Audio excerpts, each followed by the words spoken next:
2020 has been a tumultuous year. Prophecy has been unfolding before our very eyes.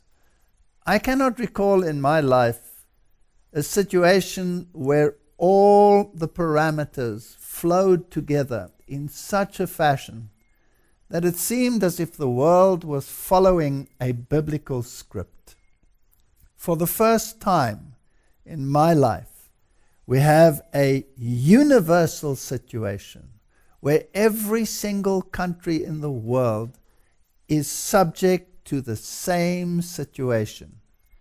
We have seen the introduction of lockdowns. We have seen the introductions of rules and regulations. We have seen the introduction of mechanisms to control buying and selling. And prophecy is just jumping out of the pages into our face. Matthew 24 is being followed to the letter. And if we look at this here, we can see two aspects. We can see the health aspect becoming very prominent, and on the other side, we can see the environmental issue becoming very prominent. And through the papal encyclicals such as Laudato Si, these have been linked together so that they become a unit. It is astounding to me that the Bible has a final message for humanity, which is called the three angels' messages. And the message and warning against the mark of the beast is linked together with a health message. And therefore the other side of the issue is also linked to a health message. So we have two messages going into the world. The one garnering the kings of the world and all the followers, and the other one calling God's people to come out of Babylon. And as we follow the prophetic timeline, we can see how it is falling into place. There are not only political issues, but economic issues which must be considered, and then the religious aspects must be considered.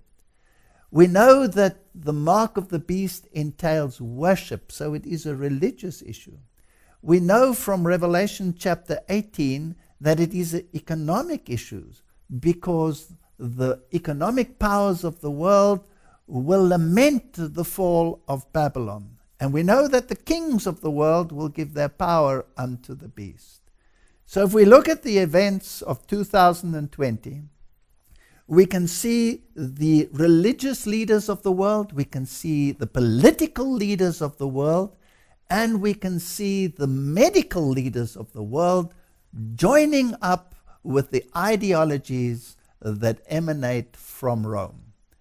Those two prominent encyclicals, one on the environment and one on fraternity, are setting the pace for what is about to transpire on our planet. And now, just before the close of this year, the economic powers which represent the vast wealth of the nations came together with the papacy in solidarity with this fraternity issue. There are talks about Sunday becoming a day of rest for the sake of the environment. We are on the very verge of the fulfillment of prophecy. And then the mechanisms are being put into place using the health issue to implement the buying and selling. If you do not go in accordance with what their wishes are, you will not be able to be economically active.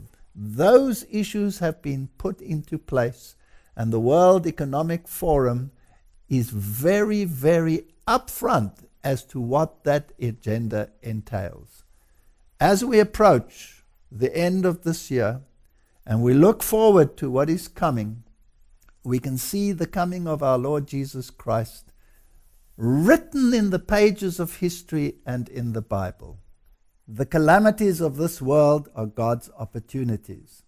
And if I look back at this year, and I consider all the events that have taken place, and that out of this tumult, a new series arose, which was called What's Up, Prof?